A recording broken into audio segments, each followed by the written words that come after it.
নমস্কার। যুক্তি তর্ক সঙ্গে অর্কয়ে আপনাদের স্বাগত। আপনাদের সঙ্গে আমি অর্কপ্রভ সরকার। সবাইকে ইংরেজি নববর্ষের শুভেচ্ছা। পরম করুণাময় ঈশ্বরের আশীর্বাদে আপনাদের প্রত্যেকের জীবন সুখ শান্তি এবং সম্পদে ভরে উঠুক। ভগিনী নিবেদিতাকে একবার সাংবাদিকরা জিজ্ঞাসা করেছিলেন যে ঠাকুর রামকৃষ্ণর সঙ্গে বিবেকানন্দর পার্থক্য কি। সিস্টার নিবেদিতা যে উত্তরটা দিয়েছিলেন পরিধানযোগ্য। সনাতন ভারতবর্ষের ছবিটাই উঠে এসেছিল ভগিনী নিবেদিতার বক্তব্যে। তিনি বলেছিলেন বিগত ৫,০০০ বছর ধরে শাশ্বত ভারতবর্ষ যা ভেবেছে তার প্রতীক হলেন পরমহংস রামকৃষ্ণ, আর আগামী ২৫০০ বছর ধরে ভারতবর্ষ যা ভাববে তার দিক নির্দেশ করে দিয়েছেন স্বামী বিবেকানন্দ। কল্পতরু উৎসবের আপনাদের সবাইকে সশ্রদ্ধ নমস্কার। ঠাকুর রামকৃষ্ণের আশীর্বাদ আপনাদের সবার মাথার উপর বর্ষিত হোক, এই কামনা অন্তর থেকে করি। আজকে আমি প্রতিবেদনের শিরোনাম দিয়েছি খোকাবাবু যায় লাল জুতো পায়। এটা একটা গান, সিনেমায় দেব ছিলেন। ওই ২০১১-১২ সালে সিনেমাটার নাম আমার মনে নেই, গানটি খুব জনপ্রিয় হয়েছিল। বাংলার রাজনীতিতে তো একজনই খোকাবাবু আছেন। খোকাবাবু খুব হম্বিতম্বি করেন, বৈভবের আস্ফালন করেন, রক্ষী পরিবেষ্টিত হয়ে একটা চেনা ইকোসিস্টেমের মধ্যে চলাফেরা করতে স্বচ্ছন্দ বোধ করেন। ভালো, তার যদি বৈভব থাকে তিনি বৈভবের আস্ফালন করবেন, তাতে আমার আপনার কি এসে যায় বলুন তো। কিন্তু রাজনেতাদের বৈভবের আস্ফালন বঙ্গবাসী কি পছন্দ করে? আমার তো মনে হয় করে না। বঙ্গবাসী সিংহভাগ কঠিন জীবন যুদ্ধে লড়তে লড়তে জেরবার, অনিশ্চিত জীবন, উদয়শঙ্কর স্মরণ দিয়ে তাদের পথ চলতে হয়। সেখানে এয়ার অ্যাপারেন্টের বৈভবের আস্ফালন আমার মনে হয় মানুষ খুব একটা ভালো চোখে দেখে না। সেই এয়ার অ্যাপারেন্ট খোকাবাবু দিল্লিতে গিয়েছিলেন, সপার্ষদ গিয়েছিলেন, নির্বাচন কমিশনার জ্ঞানেশ কুমার, মুখ্য নির্বাচন কমিশনার জ্ঞানেশ কুমার এবং আরো দুজন নির্বাচন কমিশনারের সঙ্গে ২.৫ ঘন্টা ধরে বৈঠক হয়েছে নির্বাচন সদনে। তা নির্বাচন সদনে বৈঠক শেষে বেরিয়ে এসে ছোটবাবু অভিযোগের ডালি খুলে দিয়েছেন। তার বক্তব্য যে জ্ঞানেশ কুমার মনোনীত, তিনি ৭ লক্ষর বেশি ভোটে নির্বাচিত, তাই জ্ঞানেশ কুমার আঙুল উঁচিয়ে কথা বলতে পারেন না, এটা নাকি খোকাবাবু বলেছেন। আর খোকাবাবুর অনেক বক্তব্য ছিল যে ১,৩৬,০০,০০০, সেটা বোধহয় কমে ১,১৮,০০,০০০ দাঁড়িয়েছে। লজিক্যাল ডিসক্রিপেন্সির জন্য যাদের ডাকা হবে তাদের তালিকা চেয়েছেন। ২, বিএলএ 2রা কেন শুনানি কেন্দ্রে উপস্থিত থাকতে পারবেন না সেটা বলেছেন। এবং একই সঙ্গে কমিশন যে বিজেপির এজেন্ডা রূপায়িত করতে চাইছে সেই অভিযোগও তিনি করেছেন। কিন্তু কমিশন খোকাবাবুকে এবং তার সঙ্গে যারা গেছিলেন তাদেরকে মুখের উপর কথা শুনিয়ে দিয়েছে। কমিশন কি বলেছে? যে নির্বাচনের কাজে মানে এসআইআর সম্পর্কিত কাজে যে সমস্ত আধিকারিক যুক্ত আছেন, যেমন বিএলও বলুন, ইআরও বলুন, এইআরও বলুন, পর্যবেক্ষক বলুন, মাইক্রো অবজার্ভার বলুন, স্পেশাল রোল অবজারভার বলুন, তাদের যেন শাসক দল হুমকি না দেয়। ২, যদি এই ধরনের সুনির্দিষ্ট অভিযোগ আসে কারোর বিরুদ্ধে, তিনি একটি সাংবিধানিক প্রতিষ্ঠানে কাজ করছেন কঠোর ব্যবস্থা নেওয়া হবে। 3, বিএলওদের যে বর্ধিত ভাতার কথা কমিশন বলেছিল সেই টাকা রাজ্য সরকার এখনো ছাড়ছে না কেন, সেই প্রশ্নটাও খোকাবাবুর সামনে কমিশন তুলেছে। 4, দিদিমণির খুব আপত্তি ছিল বহুতলের মধ্যে ভোট কেন্দ্র তৈরি করা নিয়ে। কমিশন সাফ জানিয়ে দিয়েছে এটা তাদের সিদ্ধান্ত, এই সিদ্ধান্তই তারা রূপায়িত করবেন। শুধু পশ্চিমবঙ্গের ক্ষেত্রে নয়, যেখানে যেখানে আগামী দিনে নির্বাচন হবে সেখানে সেখানে এই উদ্যোগ তারা নেবেন। কারুর কোনো ওজোর আপত্তিতে তারা কর্ণপাত করবেন না। অর্থাৎ খোকাবাবু গিয়েছিলেন দাবি সনদ নিয়ে, বিনিময়ে কি পেলেন? লবডঙ্কা। কমিশন তাদের অবস্থানে অনড়। একই সঙ্গে এসআইআর এর কাজে যুক্ত আধিকারিকরা যেভাবে হেনস্থার মুখে পড়ছেন, কমিশন উদ্বেগ জানিয়েছে এবং রাজ্য সরকারকে তাদের নিরাপত্তা নিশ্চিত করতে বলেছেন। দেখুন, মুখ্য নির্বাচন কমিশনার জ্ঞানেশ কুমার এবং কমিশনের সিইও মনোজ আগরওয়ালের বিরুদ্ধে এফআইআর হয়েছে পুরুলিয়ায়। কমিশন বলছে এই এফআইআর উদ্দেশ্য প্রণোদিত। নির্বাচন কমিশনের প্রধান এবং সিইওর বিরুদ্ধে এভাবে এফআইআর করা যায় না। তথ্য প্রমাণ থাকলে তবেই করা যায়, তার জন্য কিছু প্রসিডিওর মানতে হয়। কমিশন স্মরণ করিয়ে দিয়েছে এবং বলেছে এই যে ভুয়ো ভোটার তারা ধরেছিলেন, যাদের বিরুদ্ধে পদক্ষেপ করার নির্দেশ দিয়েছিলেন, তাদের বিরুদ্ধে এখনো সেরকম কার্যকরী পদক্ষেপ হয়নি। অর্থাৎ কমিশনের ভূমিকাটা এবার কিন্তু খুব কঠোর। দিদিমণি বলেছেন যে ইঞ্চিতে ইঞ্চিতে বুঝে নেব। কমিশনও বলেছে আমরা সাংবিধানিক প্রতিষ্ঠান, সংবিধান আমাদের প্রভূত ক্ষমতা দিয়েছে, সাংবিধানিক কাঠামোর মধ্যে দাঁড়িয়ে পশ্চিমবঙ্গের ভোটার তালিকা নির্ভুল করার কাজে তারা দায়বদ্ধ। এই দায়বদ্ধতা তারা নিশ্চিত করবে এবং সাংবিধানিক প্রতিষ্ঠানের কাজে বাধা দিলে কমিশনও সংবিধানের এখতিয়ারের মধ্যে থেকে যা যা করণীয় তাই তাই করবে।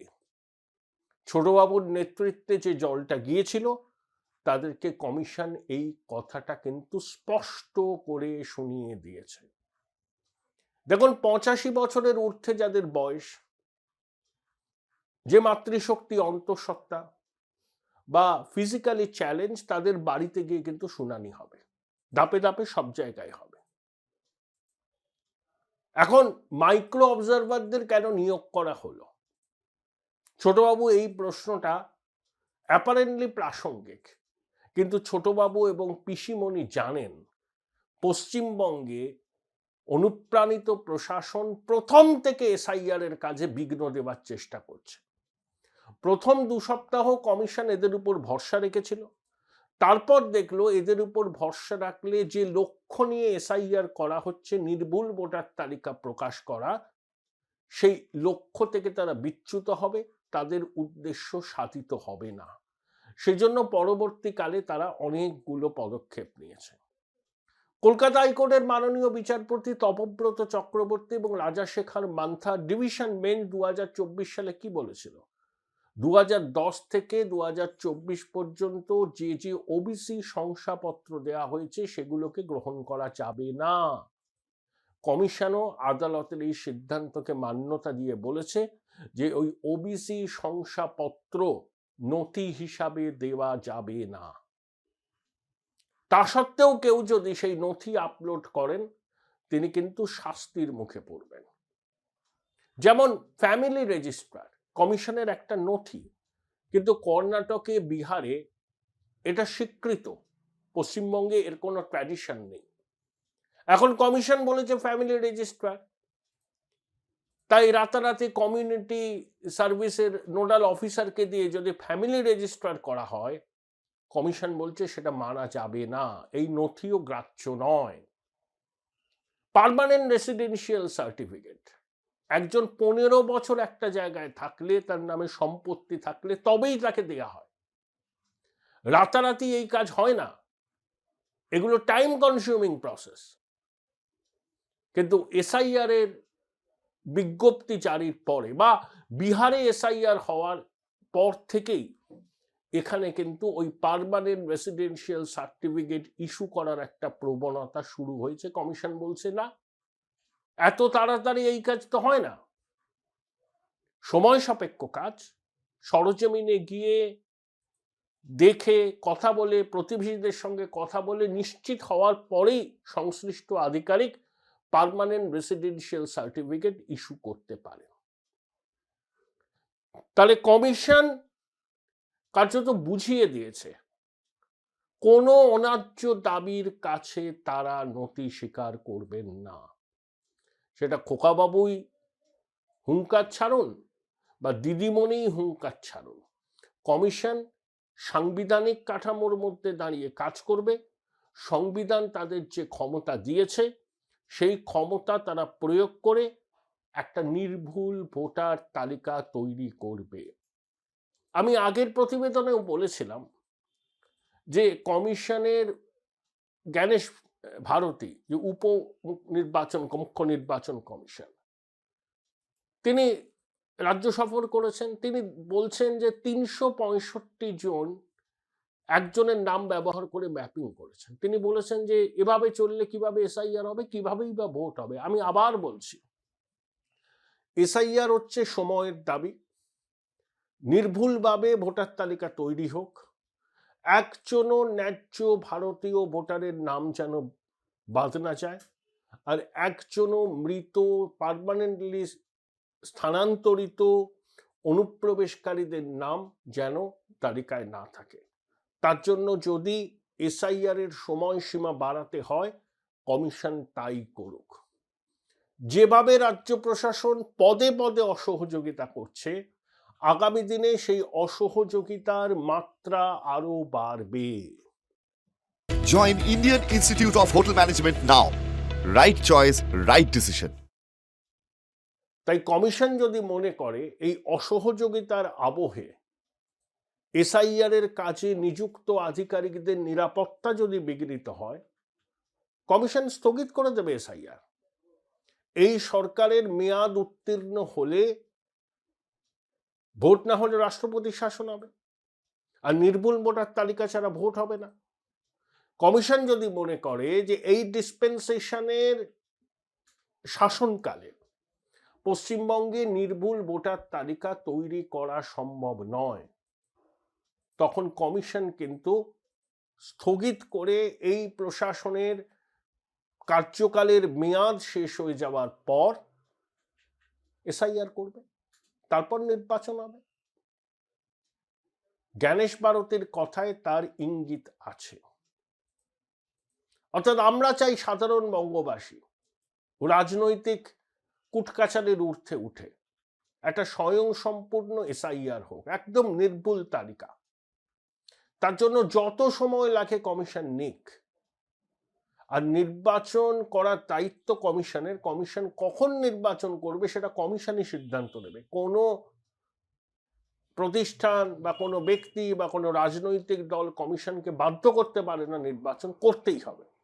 কমিশন যদি দেখে নির্বাচন করার মতো উপযুক্ত পরিবেশ নেই, তাহলে নির্বাচন স্থগিত করতে পারে, পরিস্থিতির উন্নতি হলে করবে।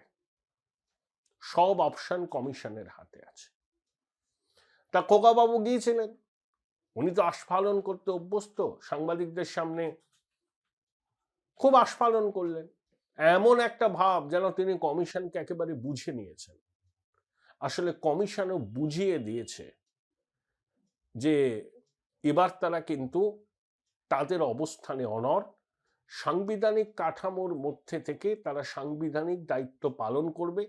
সেই দায়িত্ব পালনের পথে কেউ যদি বাধা দেয়, তাহলে কমিশনও আইন অনুযায়ী পদক্ষেপ নেবে।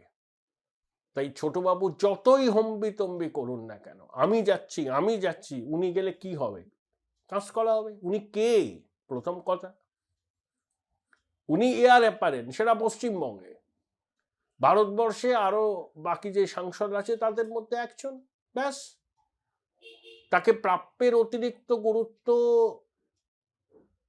তৃণমূল কংগ্রেসের লোকজন দিতে পারে, কমিশন দেবে কেন? কমিশনের মুখ্য নির্বাচন কমিশনার কি তৃণমূল কংগ্রেসের কোনো পদাধিকারী নাকি, যে খোকাবাবু যা বলবেন ডটেড লাইনে সেটা সাইন করতে হবে? তা তো নয়। সেটাও কমিশন বুঝিয়ে দিয়েছে। যতই চোখ রাঙান, যতই হুমকি দিন, যতই ঘেরাও করবেন বলুন, কমিশন সাফ জানিয়ে দিয়েছে 2.5 ঘন্টার বৈঠকে ন্যায্য দাবি হলে শোনা হবে। হতেই পারে, যে কোনো রাজনৈতিক দল দাবি করতে পারে, সেই দাবির মধ্যে যদি ন্যায্য থাকে নিশ্চয়ই কমিশন শুনবে। আমরাও বলবো এটা ন্যায্য দাবি, শোনা উচিত। কিন্তু অযৌক্তিক দাবি করলে সেই দাবি কিন্তু কমিশন শুনবে না, এটা স্পষ্ট বার্তা দিয়েছিল। এই আবহে রাজ্যের নতুন মুখ্য সচিব হলেন শ্রীমতী নন্দিনী চক্রবর্তী, 1994 ব্যাচের IAS অফিসার। অনেককে টপকে মুখ্যমন্ত্রী নন্দিনী দেবীকে মুখ্য সচিব করেছেন। একসময় নন্দিনী দেবী রাজ্যপালের সঙ্গেও কর্মরত ছিলেন, যদিও রাজ্যপাল নন্দিনী দেবীকে রাজভবনে রাখতে চাননি। তিনি ধীরে ধীরে মুখ্যমন্ত্রীর আস্থাভাজন হন এবং নন্দিনী চক্রবর্তী এই পশ্চিমবঙ্গের প্রথম মহিলা মুখ্য সচিব। নির্বাচনের আগে নন্দিনী চক্রবর্তীকে মুখ্য সচিব হিসাবে নিয়োগ করে রাজ্যের মাতৃশক্তির কাছেও দিদিমণি একটা বার্তা দিলেন যে তিনি নারীর ক্ষমতায়ন, কি বলবো, যে মাতৃশক্তি যাতে গুরুত্বপূর্ণ প্রশাসনিক দায়িত্বে আসতে পারেন সেই রাস্তা তিনি সুগম করে দিলেন। এই সিদ্ধান্ত নিয়ে আমার বলার কিছু নেই, একদম প্রশাসনিক সিদ্ধান্ত। অবশ্যই নন্দিনী দেবীর মতো একজন অফিসার যদি রাজ্যের মুখ্য সচিব হন, চ্যালেঞ্জিং টাস্ক নির্বাচনের আবহে, তাকে কাজটা করতে হবে আইন কানুন মেনে। এইটুকুই অনুরোধ করব তার কাছে, যে বঙ্গেশ্বরী যাই বলবেন নিশ্চয়ই আপনি করতে বাধ্য, কিন্তু দেখে নেবেন যে বঙ্গেশ্বরীর যা বলছেন, যা নির্দেশ দিচ্ছেন, সেটা সাংবিধানিক কাঠামোর মধ্যে থেকে পালন করা যায় কিনা। যদি না যায় তাহলে সেটা বলে দেবেন।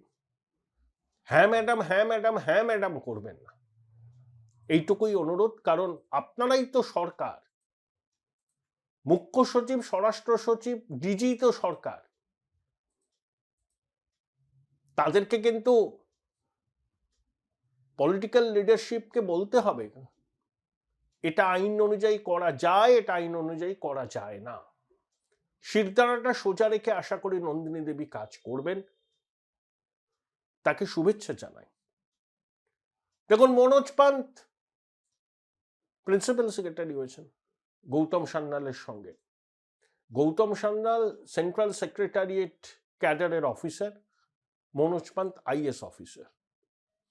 তো শুনছি যে গৌতম বাবু এখন অতটা শারীরিকভাবে ফিট নন, আর মনোজ পান্থের প্রিন্সিপাল সেক্রেটারি হিসাবে নবান্নে থেকে যাওয়া, কেউ কেউ বলছেন তাহলে কি Manoj Panth super chief secretary. আমি যতদূর মনোজ পান্থকে জানি এবং শুনেছি, তিনি কিন্তু কি বলবো আর কি, অন্যের কাজে দখল দেন না। তাই আমার মনে হয় যে মনোজ পান্থ তার দায়িত্ব পালন করবেন। এখন প্রশ্ন, 31শে জানুয়ারি তো রাজীব কুমার অবসর নিচ্ছেন, তাকে কি পুনর্বাসন দেয়া হবে নাকি হবে না?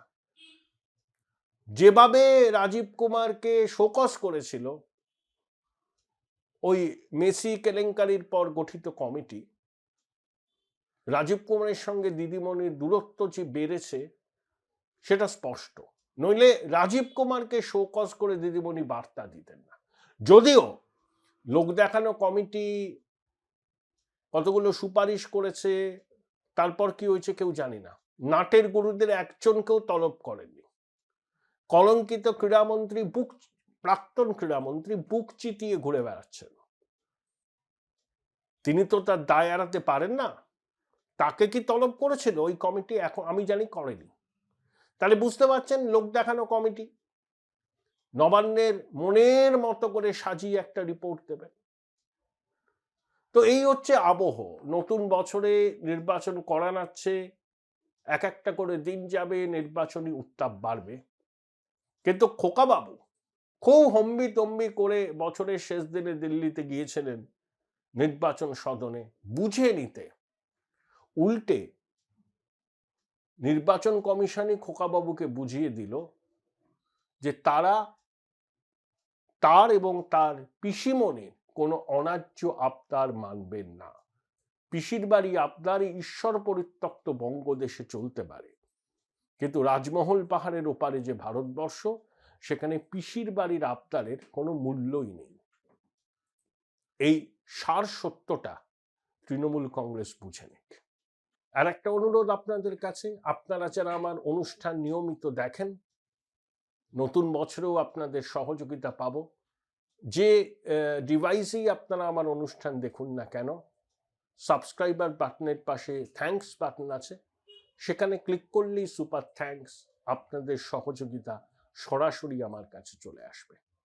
আপনাদের সহযোগিতায় প্রত্যাশী রইলাম।